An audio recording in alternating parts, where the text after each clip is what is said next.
Gaia, the Mother Earth, still wanted to have her revenge against the Olympian gods. After all, these beings had imprisoned the Titans in Tartarus. The Mother Earth gave birth to a powerful offspring, using Uranus's castration blood. These very powerful beings would be known as giants.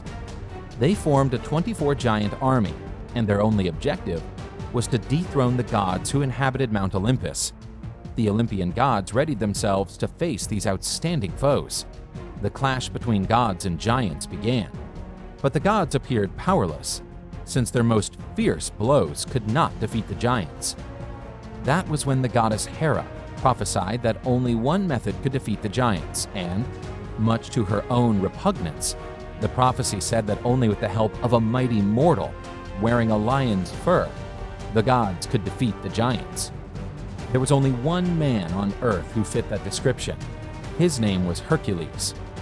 Zeus ordered Athena to find Hercules so that he would join the Olympian gods.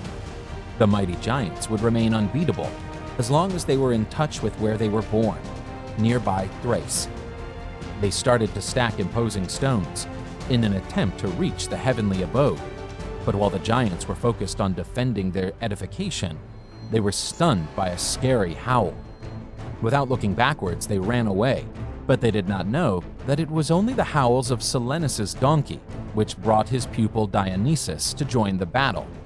With reckless courage that only a totally intoxicated individual would have, Silenus chased the giants with his unique horse riding. He felt like a champion riding a white horse. Realizing that they had been tricked, the giants reorganized themselves and went to fight once more. But the time gained by Silenus was crucial for the arrival of Hercules. Hercules slaughtered one of the giants with an arrow, but the ground would grant a new life to the giant every time. The gods realized that they would have to lure the giants out of their homeland, as that was the only way they could defeat them. The mighty Hercules grabbed the giant Antaeus with a bear's embrace and carried him to another territory, exterminating him right there with his club. The giant Porphyrion tried to attack the goddess Hera, but was struck by an arrow from Eros. Notwithstanding the injury, the giant kept launching his onslaught, but now he was driven only by lust's desire. The jealous Zeus pierced the creature with one of his most powerful rays. In the meantime, the god Ares fought bravely against the giants, but was brought to his knees nevertheless. Still, he was rescued by Apollo and Hercules, who shot down another giant with their bows. The gods were weakening the giants and readied them for Hercules to strike the final blow, and so the giants were dropped one by one. Dionysus overthrew the giants with his thyrsus, while Hecate set them on fire with her torches. Athena hurled a great rock against the giant brain that tried to escape by the sea. This huge rock would become the island of Sicily on the Italian peninsula.